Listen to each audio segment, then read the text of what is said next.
नमस्कार, मैं जितेंद्र चतुर्वेदी मतांतर में आप लोगों का स्वागत है। गुजरात में क्या होगा असल में सवाल ये नहीं है, क्योंकि वहाँ जो होना है वो सबको पता है कि जो चुनाव के नतीजे हैं वो जाहिर तौर पर भाजपा के पक्ष में ही जाएंगे और इसमें किसी को संदेह भी नहीं है।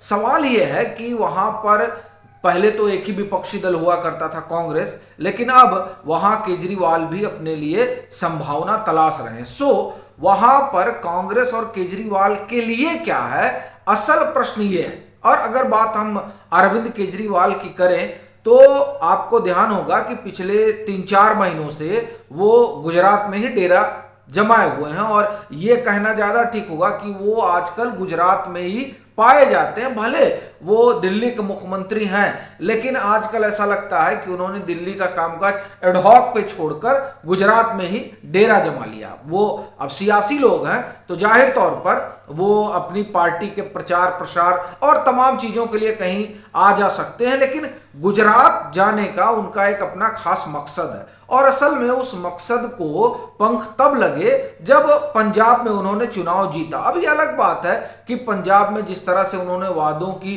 गठरी खोली थी, उस गठरी में अब ऐसा लग रहा है कि कई वादे इस स्थिति में चले गए हैं कि अब वो वादा खिलाफी की श्रेणी में आ गए हैं और इसलिए वहां तमाम तरह के आंदोलन भी देखे जा रहे हैं, फिर वो चाहे किसानों का हो और चाहे कर्मचारियों का हो। लेकिन मसला अब उससे आगे निकल चुका है, आंदोलन चल रहा है, लेकिन अरविंद केजरीवाल को चिंता गुजरात की सता रही है। उसकी वजह गुजरात के जरिए उनकी जो राष्ट्रीय महत्वाकांक्षा है उसको वो उड़ान देना चाहते हैं और यही वजह है कि जब पंजाब का चुनाव वो जीतते हैं तो उसके बाद उनका फोकस जो होता है वो गुजरात को लेकर होता है और यहाँ फिर वो इस उद्देश्य से आते हैं कि गुजरात में अगर हम फोकस करते हैं तो जो 2024 का चुनाव होगा वो इस तरीके से होगा जिसमें मोदी बनाम केजरीवाल हो जाए। उस लिहाज से उन्होंने गुजरात को मथना शुरू किया और उसी क्रम में उन्होंने 2-3 काम वहां किए। एक तो पहले उन्होंने भारतीय ट्राइबल पार्टी से जाकर गठजोड़ किया और उस गठजोड़ के पीछे की कहानी इतना भर थी कि किसी तरीके से वो जो 14% आबादी है उस वोट में अपनी कुछ हिस्सेदारी तय की जा सके, चूंकि उनको और वहां जो भी लोग सियासी तौर पर सक्रिय हैं वो जानते हैं कि तकरीबन 25 से 26 सीटें जो है ये समाज प्रभावित करता है, जनजातीय समाज। उसका साथ आना बड़ा जरूरी है, तो उसके लिए उन्होंने गठजोड़ वगैरह किया। हालांकि बाद में पता चला कि भारतीय ट्राइबल पार्टी ने इनका हाथ झटक दिया, क्योंकि वह भी समझ गई कि आम आदमी पार्टी का स्वभाव क्या है। और बजाबता उन्होंने कहा भी कि साहब पहले तो ये उन्होंने हमारे कंधे पर बैठकर गुजरात में अपने लिए जगह बनाई और फिर उसके बाद में हमको जो है किनारे कर दिया। खुद ही आते थे, अपने टिकट घोषित कर दे रहे हैं और रैलियां कर रहे हैं, हमको पूछ नहीं रहे। तो ये तमाम चीजें जो है ये भारतीय ट्राइबल पार्टी को दिखाई दी और फिर उन्होंने कहा कि नहीं, हम गुजरात में कोशिश करेंगे कि अकेला चलें और सभी सीटों पर चुनाव लड़ें। तो एक जो ये 14% साधने की कवायद थी वो औंधे मुंह गिर पड़ी। दूसरी कवायद उन्होंने ये शुरू की कि किसी तरह से दलित समाज को जोड़ा जाए और उसके लिए फिर वो घर पे अपने खाने के लिए बुलाना और पीछे बाबा साहब की तस्वीर लगाना, ये तमाम स्वांग उन्होंने किया। लेकिन उसका हासिल ये हुआ कि जब ये तमाम चीजें वो करने लगे तो पता चला कि साहब पंजाब में तो लाखों बच्चे, अभी जब इनकी सरकार बनी उस दरमियान दलित बच्चे जिन्हें स्कॉलरशिप न मिलने की वजह से उनको जो है स्कूल से जाना पड़ा। फिर कुछ इसी तरह की कहानी दिल्ली में निकल के आई कि वहां साहब जो है कर्मचारी हैं उनको वेतन ही नहीं मिला। तो ये तमाम चीजें उनके उस सरोकार को बताने लगी जो वो एक तरीके से दिखाते हैं और तस्वीरों के जरिए ये बताने की कोशिश करते हैं कि नहीं देखिए हम आपके बड़े भारी पैरोकार हैं। और कई मसलों में तो इनके दलित विमर्श की पोल जो है वो दिलीप मंडल ने खोल दी। तो इस तरीके से उन्होंने पूरा आप ये कहिए कि रणनीति बनाई इन दो समूहों को जोड़ने के लिए। लेकिन पता चला कि साहब वो औंधे मुंह गिर पड़ी। फिर एक नया स्टंट आया और जिसमें वो ऑटो स्टंट आपको याद होगा, तब उन्होंने तमाम तरह का बखेड़ा खड़ा किया और उस बखेड़े के बाद फिर एक वीडियो क्लिप आ जाती है जिससे ये पता चलता है कि साहब दिल्ली विधानसभा में तो ये कह रहे थे कि अगर एक मुख्यमंत्री को प्रधानमंत्री सुरक्षा नहीं दिला सकते तो फिर उनके प्रधानमंत्री बने रहने का क्या मतलब है।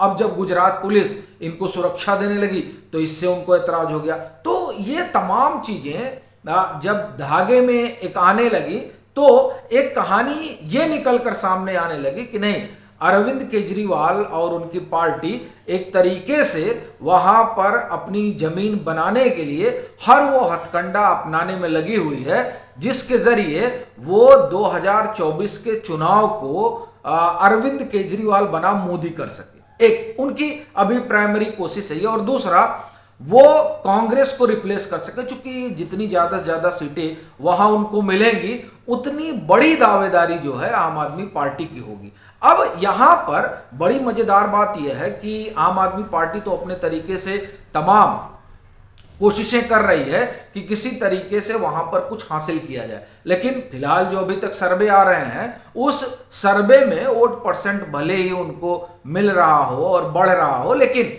उन सबके बीच अगर सीटों के लिहाज से देखा जाए तो वो कोई बहुत बेहतर स्थिति नहीं है। सवाल यह है कि जब आम आदमी पार्टी कांग्रेस के उस बेस को खाने के लिए पूरी कोशिश कर रही है तो ऐसी स्थिति में कांग्रेस कहां खड़ी है, यह सबसे बड़ा सवाल है। कांग्रेस का जो अपना आधार रहा है वो चौपायों पे चलता रहा है, जिसमें दलित समाज, जनजातीय समाज, क्षत्रिय समाज और मुस्लिम, ये चार उनका आधार रहा है। और असल में इसी आधार को लेकर आम आदमी पार्टी सेंधमारी करने में लगी हुई है। अब अगर कांग्रेस के लिहाज से देखें तो इन चार आधारों में एक आधार तो आप ये कह सकते हैं कि उन्होंने कांग्रेस का राष्ट्रीय अध्यक्ष खड़गे साहब बने वहां पर, और इस वजह से एक ये जो समाज है वो जाहिर तौर पर उनको जोड़ने की कोशिश हुई है। और जनजातीय समाज की बात करें तो वो कांग्रेस के साथ कम से कम वहां पर खड़ा मिलता है गुजरात में। बाकी जो दो समाज हैं, एक मुस्लिम और क्षत्रिय, तो मुस्लिम वोटों में ये चर्चा रही कि जब तक अहमद पटेल थे तब तक जाहिर तौर पर उस कांग्रेस का उसको लेकर एक अपना मजबूत पकड़ थी। अब परिस्थितियां क्या होंगी ये देखने वाली बात है, और शायद ये माना जा रहा है कि दरअसल ये वोट जो है हो सकता है कांग्रेस और आम आदमी पार्टी में बटे। अब जब ये तमाम चीजें आ रही हैं, और एक चीज और, अगर आप 2017 में देखें तो 2017 में कांग्रेस का प्रदर्शन जो है वो बहुत बेहतर रहा। हाँ, ये अलग बात है कि उस समय एक तो पाटीदार आंदोलन चल रहा था जिसकी वजह से जो वहां मौजूदा सरकार थी उसे लेकर एक नाराजगी थी, और दूसरा नरेंद्र मोदी उस समय गुजरात छोड़ वो भारत के प्रधानमंत्री हो गए थे, इसलिए उनकी वहां उपस्थिति भी नहीं थी, और फिर अमित शाह भी वहां नहीं थे, तो एक माहौल तो ये था ही। और उसके बाद में वहां जिग्नेश मेवानी और अल्पेश ठाकुर, इन्होंने एक अलग तरीके का आंदोलन खड़ा ही कर रखा था। तो इस वजह से अगर आप 2017 देखें तो 2017 में एक अलग तरह की स्थिति तो जाहिर तौर पर कांग्रेस के लिए थी और जिसका उसे फायदा हुआ। पर 2022 में जिस तरह से आम आदमी पार्टी अपना पैर पसारने में लगी हुई है और उस स्थिति में कांग्रेस जिस तरीके से खामोश बैठी है, उस पर जब अगर आपको ध्यान हो तभी पिछले रोज जब प्रधानमंत्री गुजरात में थे तो उन्होंने ये बात बड़ी करीने से उकेरी भी कि आखिर कांग्रेस की चुप्पी की वजह क्या है। हालांकि इसको लेकर कई तरह की बातें हो रही हैं, क्योंकि गुजरात में कांग्रेस एकदम आक्रामक नहीं है, वह भी तब जबकि उसको इस बात का पता है कि पंजाब में और चाहे दिल्ली में दो जगह आम आदमी पार्टी की सरकार है, और उन दोनों जगह पहले कांग्रेस की सरकार हुआ करती थी, और कांग्रेस की सरकार को रिप्लेस करके आम आदमी पार्टी ने अपनी सरकार बनाई। उत्तराखंड में जहां यह माना जा रहा था कि कांग्रेस बेहतर कर सकती है, वहां कांग्रेस की जमीन अगर किसी ने खिसकाई तो वो आम आदमी पार्टी है। गोवा जहां यह माना जा रहा था कि नहीं कांग्रेस जो है यहां ठीक करेगी, वहां कांग्रेस की हालत अगर किसी ने खराब की तो वह आम आदमी पार्टी। ये चार स्टेट ये सीधे सीधे दिखाते हैं कि किस तरीके से आम आदमी पार्टी ने कांग्रेस की जमीन को खाया। और बड़ी दिलचस्प बात यह है कि आम आदमी पार्टी हो या टीएमसी हो, इनमें झगड़ा इसी बात का है कि साहब दोनों एक ही की जमीन पे बढ़ रहे हैं। तो अब ऐसी स्थिति में जब कांग्रेस ये बात साफ तौर से देख भी रही है, और आप देखिए कांग्रेस के जो नेता हैं वो या तो उधर जा रहे हैं या तो इधर आ रहे हैं। अभी जो बड़ा चेहरा, अभी आप जैसे हरियाणा में देखिए, हरियाणा में अशोक तंवर, ये एक तरीके से माना जाता था कि जो राहुल गांधी की कोर टीम है उसका हिस्सा थे, अब वो आम आदमी पार्टी का हिस्सा। पहले वो टीएमसी में गए, फिर वहां से वो आम आदमी पार्टी में आ गए। तो इस तरीके से अगर आप देखें तो कांग्रेस अगर कमजोर हो रही है तो जाहिर तौर पर आम आदमी पार्टी उसके आधार पर खड़ी हो रही है। तो ऐसी परिस्थिति में कांग्रेस की चुप्पी लोगों को चौंका रही है कि क्या कांग्रेस अभी इस फिराक में है कि नहीं, किसी तरीके से भाजपा के वोट में, भाजपा की सीट में डंट लगाया जाए। तो क्या यह मुमकिन है? जब इस सवाल पर नजर दौड़ाई जाती है तो ये देखने में आता है कि साहब अभी तो जो 4 उदाहरण हमने दिए उसमें एक ही चीज नजर आई कि कांग्रेस की जमीन भाजपा आम आदमी पार्टी ने खाई। तो ऐसी स्थिति में यहां जो परिस्थितियां बन रही हैं उसमें तो एक ही चीज नजर आ रहा है कि जो भाजपा 2017 में तकरीबन 99 और 100 सीटों पर थी, कहा जा रहा है कि इस बार उसको 130-140 सीट तक मिल सकती है।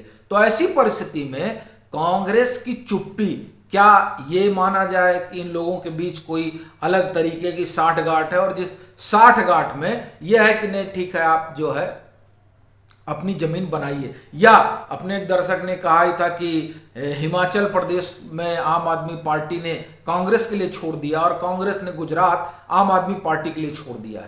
तो ये भी एक तरह की चर्चा है। पर असल बात यह है कि क्या इसके जरिए कांग्रेस कुछ हासिल कर पाएगी, और अरविंद केजरीवाल क्या गुजरात में कुछ बड़ा करके 2024 के चुनाव के लिहाज से कोई एक नई इबारत लिख पाएंगे? ये तमाम सवाल तो यक्ष प्रश्न है ही है, पर जो तमाम सर्वे आ रहे हैं और जो तमाम लोग टहल घूम रहे हैं उससे एक चीज तो स्पष्ट दिखाई दे रही है कि आम आदमी पार्टी की स्थिति गुजरात में कोई बहुत बेहतर नहीं होने जा रही है। हाँ, वोट प्रतिशत के लिहाज से वो राष्ट्रीय पार्टी के दर्जे तक पहुंचने की जो एक कवायद में लगे हुए हैं वो तो मुमकिन है, वो हो सकता है मिल जाए, लेकिन उससे इतर आधा एक सीट गुजरात में उनको मिल पाएगी ये दूर की कौड़ी दिखाई पड़ रही है। हाँ, उसकी वजह से कांग्रेस को जरूर डेंट लग रहा है।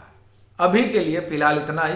अगर आप मतांतर से नहीं जुड़े हैं तो जुड़िए, वीडियो को लाइक कीजिए, शेयर कीजिए और अपने सुझाव जरूर साझा कीजिए।